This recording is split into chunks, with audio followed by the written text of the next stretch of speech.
momentumnya itu pas. Kelompok terbesar pemilih itu adalah Gen Z dan milenial. Dan udah tahu caranya PSI. Basic, nah memang tidak dibikin-bikin. Oh, natural. Natural, memang orang-orang yang muda-muda. Oh gitu.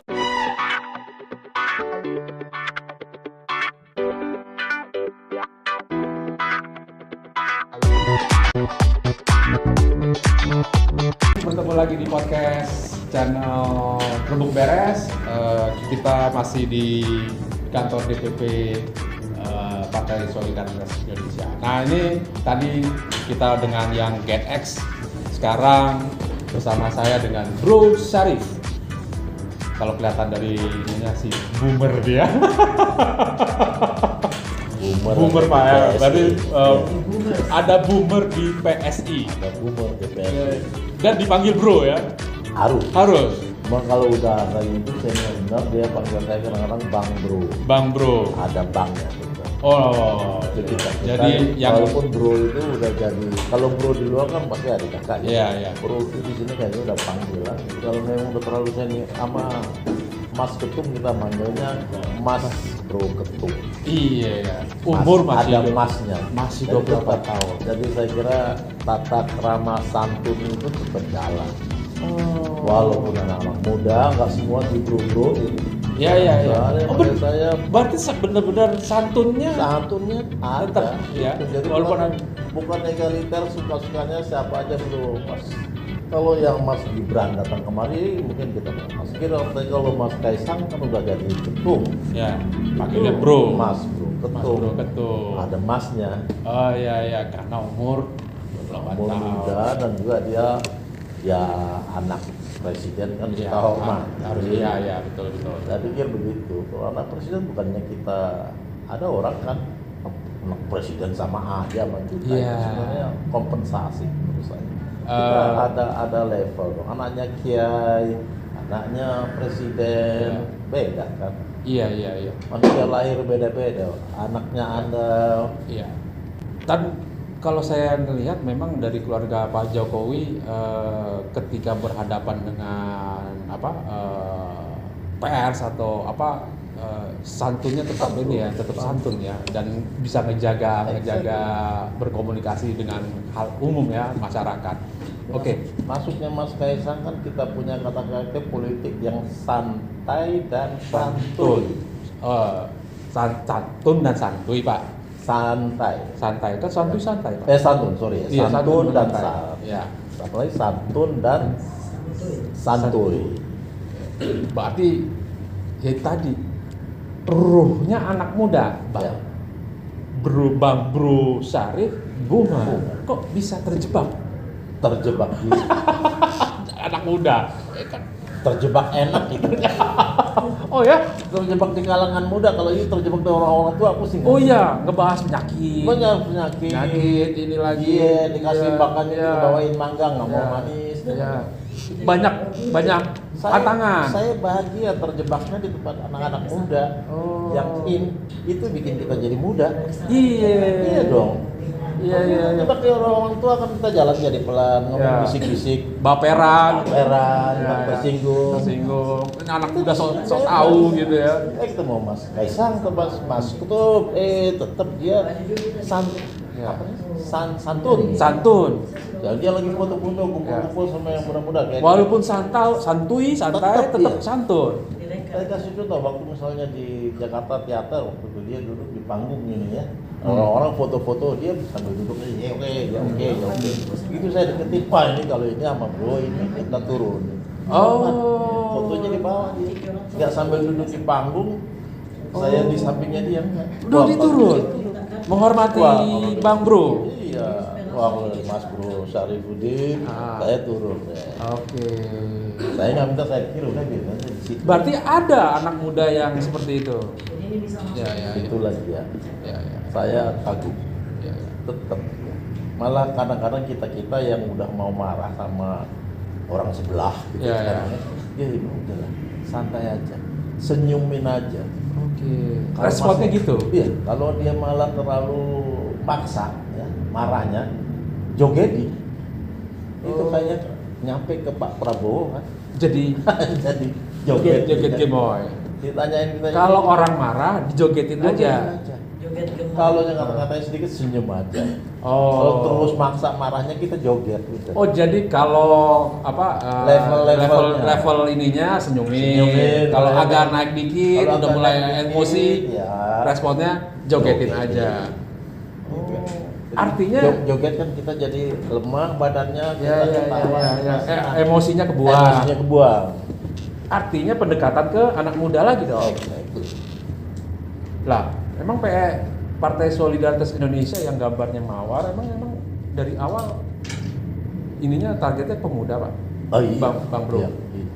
Ya pendirinya kan pada waktu itu kan masih orang-orang muda semua. Sis Grace, ya. Oh, Bu Grace, Bro, Big Bro JG. Ya. Ya, itu orang-orang muda.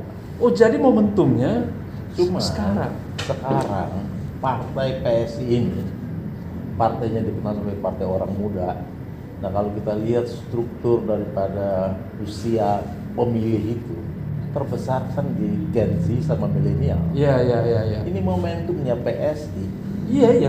Maka jadi hit Hit. PSI ini kan. Oh. Iya, pas kan? Pas 5 tahun. Iya. Ngambil panennya sekarang. Sekarang. Strateginya udah 5 tahun yang lalu. Jadi memang gimana ya bilangnya itu sudah nasibnya PSI bagus. Nasibnya bagus. Pas sekarang berkibar-kibarnya, pas memang Gen Z Muda. dan milenial itu adalah komponen terbesar dari kelompok usia saat ini. Sehingga Pak Prabowo juga Prabowo joget-joget. ikut ke bawah. Oh, tinggal bikin acara joget-joget dia Pak PSI. Itu kan cuman apa namanya kayak marketing lah ya. Iyalah, pasti marketing. Artinya dia target market dia kemana. Ya. Sama juga dengan partai kan begitu. Ya. Sekarang ini kelompok usia terbesar 60% lebih itu adalah Gen Z sama milenial. Ya. Partai yang paling pas sekarang buat kelompok itu siapa? PSI. Gimana dong? Ya. Harus- Nah, berarti kalau diuntungkan untuk anak muda, punya resep apa Pak? Tapi kita tidak bicara tentang anak muda nih Pak, kita bicara apa? Karena mewakili boomer Pak. Targetnya apa Pak? Maksudnya punya Ya, resepnya apa? Kalau saya- Bapak sebagai boomer nih? Saya sebagai boomer melihat di sini yang adik-adik dan anak-anak. Ya. Ya. Anak-anak. Bagi saya yang orang boomer, kepuasannya adalah bisa membantu mereka, mengayomi mereka, mendukung Ya. mereka. Artinya Untuk partai ini besar dan nanti para ketua-ketua itu anak-anak muda. ya. Dan itu bagus buat masa depannya bangsa ini. Artinya gini, sebagai boomer ingin merangkul anak-anak muda yang kalau kita tahu Gen Z sama milenial itu kan maunya instan dan boomer nggak gitu dong. Ya. Artinya mereka akan melakukan banyak kesalahan nih Ya. dalam mengambil keputusan, melakukan tindakan apa segala macam. Itu boomer ngapain Pak Bapak Ya, pada? boomer sini kan coba selalu mereka itu mah saya bilang karena mereka santun dan santuy itu. Itu. Ya, jadi walaupun ada boomer di sini itu nggak dicuekin, pasti pada tanya dengan sopan. Ya. Gimana menurut Bang Bro, Mas Bro, Pak Bro? Oh Ya, gitu. gitu. Saya kirain PSI semuanya anak muda. Semuanya anak muda yang boomer Ya, nggak mau ini. dicuekin, Iya. dan didengerin. Ya. Nggak begitu mereka. Anak PSI itu baik-baik. Anak muda yang punya apa namanya hitung-hitungannya itu benar bagus, tidak asal. Partai politik kan tidak harus ada etikanya, Ya. ada aturan main yang jelas. Mereka bisa ikutin aturan main. Cuman dengan gayanya mereka, kalau partai lain mungkin dihantam lagi, berantem lagi ke kata-kataan. Ya. Ini anak muda yang ngajarin muda kita diemin aja. Oh, dia punya ini sendiri, punya budaya ininya, gangsternya lah ya. Misalnya sekarang kan pertanyaannya itu mereka selalu partai-partai lain, terutama partai yang tidak sejalan dengan PSI, itu selalu berharap dan mengatakan ini ada pelanggaran etika, ada yang ini jadi pejabat melalui cara yang salah dan segala macam. Ya. Konstitusi itu kan diributin terus Ya. di MK dan Ya. segala macam. Ternyata apa? Bahwa dari survei itu PSI tetap naik, anak-anak muda tetap naik. Berarti they don't care. They don't care about They don't care lah, mau ada narasi-narasi konspirasi lah apa gitu sama ya. juga emaknya ngomel-ngomel, mau dia Ya. dengerin. Yang penting marketingnya PSI masuk ke anak muda. Disisit, Ya. bukan dia mudah-mudahin. Ya. Kalau di sana ada boomer, tapi ya boomernya juga keren ya. Hati-hati gitu. nih partai-partai lain nih. Ya. Partai lain. Ya. Terus ini momentumnya itu pas. Kelompok terbesar pemilih itu adalah Gen Z dan milenial. Dan udah tahu caranya PSI. PSI karena memang tidak dibikin-bikin. Oh, natural. Natural. Memang orang-orang yang muda-muda. Oh gitu, anak-anak muda ini Mas natural. Ketum Mas 28 tahun. Ya, natural aja. Ukuran natural. anak saya emang dia begitu biasa. Ya. Nah, kalau partai ini orang tua sebenarnya berkelakuan muda, ketahuan jadi Ya. Yuk. Tapi Bang Bro natural juga ngomong sama karena kita saya sama Boomer Iya, ya. sama muda. Saya pengen lihat aja sama saya yang muda-muda ya ngomongnya santai. Iya. Makanya saya didemenin di sini. Oh gitu. Iya. Maybe ya. Oke. PR buat Bang Bro. Nanti kalau lolos threshold, parlemen threshold. Insya Allah. Ya, insya Allah. Saya doain. Amin. Itu apa peran Boomer sebagai yang apa ya? Jadi apa? Kalau kita Lolos nih kan di DPR kalau- nih ada. Kalau di DPR ada Iya, DPR boomer yang Senayan. masuk, ya bagus dong. Bagus. Tetap kita menjadi, saya selalu bilang sama teman-temanku para boomer, Iya. para milenial Iya. dan yang muda, ya. Kita harus jaga nama PSI karena PSI itu merupakan harapan terakhir kali ya, boleh dibilang Harapan terakhir masyarakat karena udah jenuh dengan partai-partai yang ujung-ujungnya korup. Ya. Di parlemen misalnya, ya undang-undang perampasan aset itu kan udah tahun-tahunan. Pak Ya, Jokowi nggak juga lolos-lolos. udah bilang nggak lolos-lolos. Salah Ya. satu misi kita PSI itu kalau masuk di parlemen adalah harus menggolkan yang namanya undang-undang perampasan aset. Oke. Itu satu misi. Semua caleg-caleg kita, ya kita itu maksudnya PSI itu, sebelum kita disetujui itu menjadi caleg, harus tanda tangan fakta integritas Betul. Siap. partai. Ya. Peran masih banyak. Saya cuma boleh nggak nitip satu ini Pak, satu narasi. Jadi gini, kita pernah mewawancara menarasumberkan hacker. Hacker bilang e-voting itu lebih aman 10 kali lipat daripada QRIS, pembayaran QRIS. 100 kali lebih aman dibandinggan ATM. 1000 malah ya. 100 kali lebih aman daripada QRIS yang kita bayar-bayar, lebih 1000 kali lebih aman daripada ATM. Tapi nggak jadi-jadi di e-voting gitu. Kalau misalnya ya dia bilang yang bisa meloloskan adalah cara berpikir anak muda. Berarti PSI dong. Kalau misalnya saya titip PSI mau nggak nih e-voting sebagai itu? Karena kan e-voting paling nggak enaknya kan begitu milih sore udah ketahuan siapa yang menang. Kalau sekarang kan seminggu baperan semua tuh siapa yang menang apa gitu. Nah kalau itu gimana tentang e-voting? E-voting itu suatu saat akan harus dijalankan. Karena kan di negara-negara maju sudah e-voting. Iya. Berarti memang minimal anak muda yang mikirin tuh ya. Harus generasi yang sekarang lah. Ya. Kita nggak usah mikirin Generasi lah yang sekarang pasti akan ke sana. ya. Kayak sama boomer yang kita taunya e-voting gitu ya. Secara normal pasti akan ke sana lah. Ya.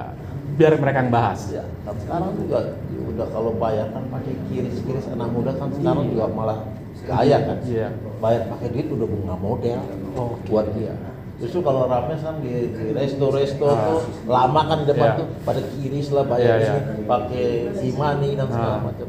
Nah, mungkin ada lagi. Sekian. Ya. Kecuali mak-mak Ya. di kampung masih ada tuh ya pakai duit. Ya. Kalau muda Langsung, makanya cepet. bawa HP nggak bawa duit ya. Itu PSI lah ya. Itu berarti cara pendekatan PSI harus cepat. Maka juga kuncinya PSI itu inilah momennya. Karena kelompok usia pemilih itu milenial Gen Z terbesar.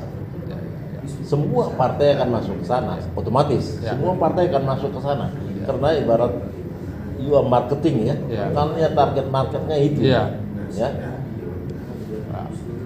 PSI diuntungkan partai yang muda yang sesuai dengan milenial dan Z itu secara nyata adalah PSI. Tinggal nambahin. Diuntungkan. Cuman dia di bawah PSI asal jangan terjebak dengan model-model partai lama. Ya, baperan. Baperan. Intinya gini, jangan sampai baperan aja. Kalau nggak PSI kasih rapat lain. sok serius, baiklah saudara-saudara, nggak ada PSI gitu kan. Itu nanti yang ini Pak ya, kalau misalnya ternyata sukses resep itu yang nggak baperan apa gitu, itu menarik sekali. Menarik. Iya. Tapi kan itu kan tahu pasti anak-anak muda kan begitu kan. Iya. Sudah diprediksi Pak. Kita baperan kita belum. Lu gitu aja baperan. Iya. Ngomongan sudah diprediksi. Karena kita lihat tuh anak muda. Mereka cara ngomongnya kan kesannya ngeledeknya tapi nggak ada yang baper. Iya. Bang Bro Syarif ini hadir di sini karena mencalonkan diri menjadi anggota Dewan Perwakilan Rakyat Senayan Pak ya? Senayan. Dari wilayah? DPR RI, saya dari Dapil 2 Jakarta, itu Jakarta Selatan, Jakarta Pusat, dan Dunia. Selatan, suku Jaksel. Ya. Pusat, suku Japus. Ya. Dan dunia. Di mana ada orang Indonesia di pelosok dunia, mereka akan milih, kan itu dapil saya. Butuh berapa suara Pak? 100.000? 100.000, 200.000 ya? Masuk ya? Kan gini Pak, kita tahu kalau di Jakarta itu PSI sangat populer. Ya. Dan karena ininya dengan Ahok ya, waktu itu dengan Ahok. Ini udah populer. Apakah ada resep lain Pak yang harus di ini untuk menekankan ini? Saya kira mungkin itu juga salah satu alasan mengapa saya pilih Jakarta. Karena dari tahun-tahun yang lalu di Dapil 2, di Dapil saya sekarang ini, waktu itu ada salah satu kita punya caleg yang bisa berhasil mendapatkan 200.000 sendiri. Sebenarnya lolos ya? Sebenarnya lolos. Termasuk yang di Jakarta Barat, ya, itu adalah Sis Grace Natali, paling tinggi juga dia. Cuman nggak bisa lolos karena kita punya threshold PSI, thresholdnya belum sampai. Artinya sudah punya tiket daerah Pak. DKI itu sudah tahu PSI kan. Mungkin akan lebih jualan PSI-nya lebih gampang. Oke. Anak-anak muda milenial, anak-anak muda Gen Z. Ya. Dan mungkin kalau maaf kalau misalnya ke ibu-ibu atau mama, mungkin mereka nggak tahu PSI itu apa. Taunya PSSI. Oh iya, sepak bola ya. Oke, jadi kalau misalnya ini kan tadi balik lagi ya, di ini kita yang pertama Bang Bro ini kan boomer, sedangkan pemilihnya adalah banyak anak muda. Mau lewat pendekatan apa nih yang mau dilakukan oleh Bang Bro Syarif untuk anak-anak muda? Ya. Dikenal sebagai apa dong? Begini, anak-anak muda itu saya pikir memang kalau bicara mengenai anti korupsi, mereka senang. Saya tahu. Iya. Sebab justru bagi mereka itu korupsi itu sesuatu yang merupakan momok buat mereka. Mereka sadar penyakit yang nggak korupsi sembuh-sembuh. Penyakit yang nggak sembuh-sembuh, penyakit yang bikin emaknya, bapaknya, omnya menderita. Ya. Itu pendekatannya. Makanya kita PSI itu, saya selalu dalam kampanye saya itu satu-satu aja fokus, ya. Anti korupsi, anti intoleransi, dua hal aja. Itu DNA-nya PSI. Oh iya. Itulah DNA-nya PSI. Anti korupsi itu di dalam darahnya PSI itu ada. Ya. Ya. Yang kedua anti intoleransi. Ya. Kita Anda lihat kan kita kalau ada kerusakan rumah ibadah, pelanggaran ibadah pasti kan PSI. semua PSI turun. Ya. Oke. Kalau anti korupsi kita bicara nggak penyakitnya nggak sembuh-sembuh. ininya apa bisa menjamin dengan PSI memilih PSI?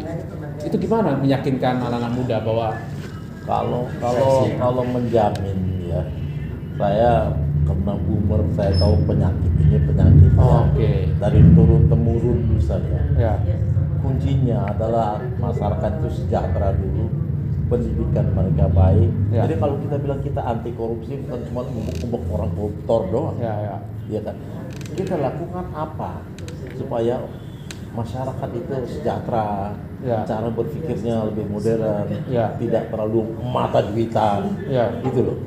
Oh gitu. Kan artinya bukan mentalitas anti korupsi, artinya kita sampai korupsi tangkap, laporin sana, laporin sini. Bukan hanya begitu. Kalau itu kan cuma penyelesaian di ujung.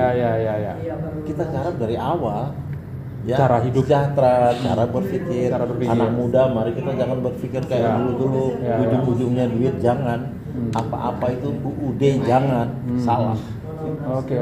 Bagi anak muda kan begitu, yang penting dia happy punya duit. Dulu kita waktu muda, punya duit berapa aja kita nggak pikirin kan, santai aja, udah nggak punya duit nanti ada temen yang bantuin segala macam. Ya kawan, aspek itu kan dikembangkan lagi. Kita pernah mewawancarai relawan Prabowo. Dia memang ke milenial. Milenial itu nggak punya rumah, Pak. Masalah milenial sama Gen Z yang nanti akan menjadi masalah, mereka nggak punya rumah karena gaji apa segala macam nggak mampu, Pak. Kira-kira mengenai kesempatan untuk milenial punya rumah itu gimana, Pak? Dulu waktu saya masih menjadi Gen Z atau milenial, kan juga pernah berpikir seperti itu, tidak akan bisa punya rumah. Oh, seumur 20-30 nggak pernah mikir punya rumah. Saya lahir di Sumatera, Medan. Habis SMA, saya merantau ke Jakarta. Lulus SMA? Lulus SMA, karena saya pikir Medan mau ngapain tahun dulu itu ya.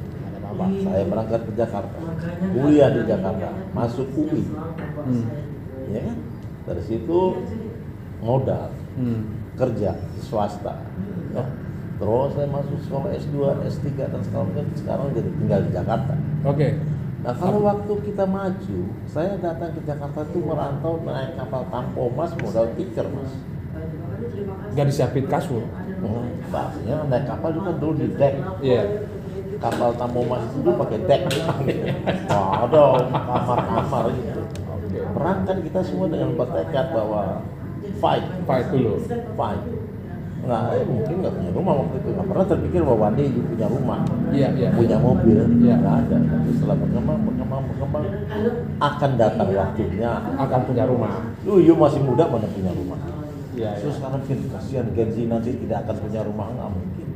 Paling bapaknya udah nggak ada, ntar dia dapat warisan rumah.